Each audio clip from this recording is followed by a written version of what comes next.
a big man. I just want to fight with everyone. So I was in Miami and I had dinner with a friend of mine, and then after dinner I was walking him to his car, and his car got towed, and he didn't have any like cash on him. And it was a really amazing experience to watch someone go through all the stages of freak out.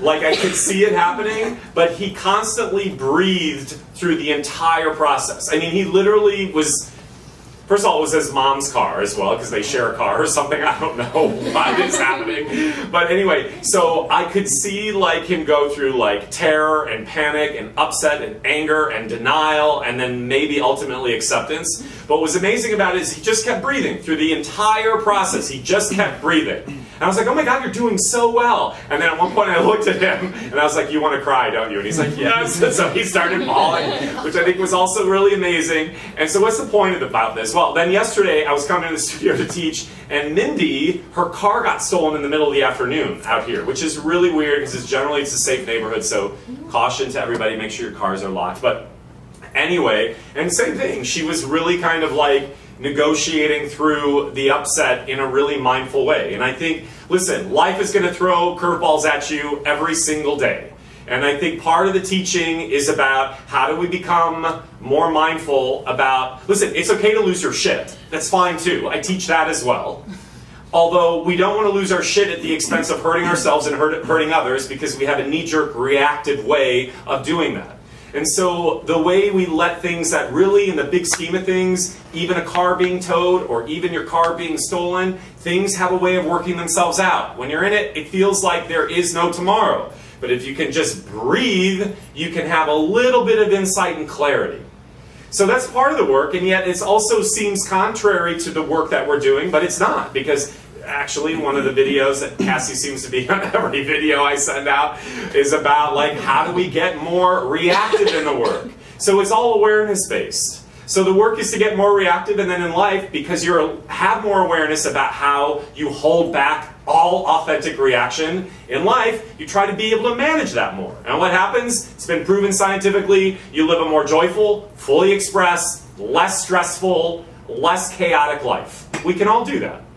So that was just like a tiny little thought, but I just wanted to share this quote with you, and then one last thing. So Juliette Binoche, somebody posted this. I hope you all know who Juliette Binoche is. If you don't, you should Google her and look at like so many of her movies. I think she's in a big movie coming out with Kristen Stewart. It won a lot of awards at Cannes this year, and she's supposed to be amazing in it. I can't think of the name of it, but anyway. Cat Extra? No. No, it's about like where she's like in a play. Yeah, she's the older actress, and Kristen Stewart is her assistant, and then some other young ingenue is like the young actress taking all the roles, and it's supposed to be quite great. But anyway, Julie Binoche says this. I think it's so amazing because so many actors. What have I been saying about teaching for so long? And here she says it. She says it's about opening doors. It's not really about teaching actors. It's about finding the place where it opens. A lot of actors want to act and prove that they're actors. The teacher is there to show them that you don't have to act. You have to open up and be. The being is more interesting than anything you can try to do. It comes through you. You allow life to come through you. It reveals itself because of you, of course, but it's the ability to open up to what is. That is the foundation of everything that we've been doing here for 15 years. That's amazing. It is about being, which is simple to understand, these concepts, but not easy. That is sort of the mantra. Simple, but not easy. We can understand how to be available in the work. Our access to it is simple. It's not easy because of our own hardwiring that gets in the way of something that wants to be effortlessly expressed, not. So it is really about being open and learning where we close so that we can try to open those apertures. And the last thing is I guess these are not all related, but in some way they are in my mind. Here's some homework for you. I don't know where I came across this, but I thought, oh my God, I feel like everybody should take an acting class. Like wherever I travel around the world, I'm on planes, I talk to people, and none of them are ever actors or in the business, and by the time I'm done talking to them, they're like, I want to come take a class. And I think it's so amazing because to me, acting is analogous to life itself. You learn how to get present. You learn how to feel. You learn how to express feeling through story with other people. You learn how to get intimate in ways that are really scary for most people out in the real world. And then the goal for the actors here, for me, is you take that learning out in the real world.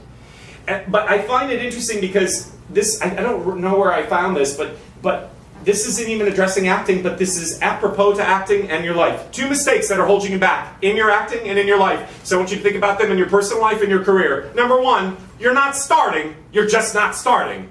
You have these great ideas, these ideas that are flooded to you from wherever. You're plugged into this creative matrix. We are channels of things with ideas. Oh my God, that's a great idea. And then what happens a year later, you're still thinking, that was a great idea. And then somebody else has it.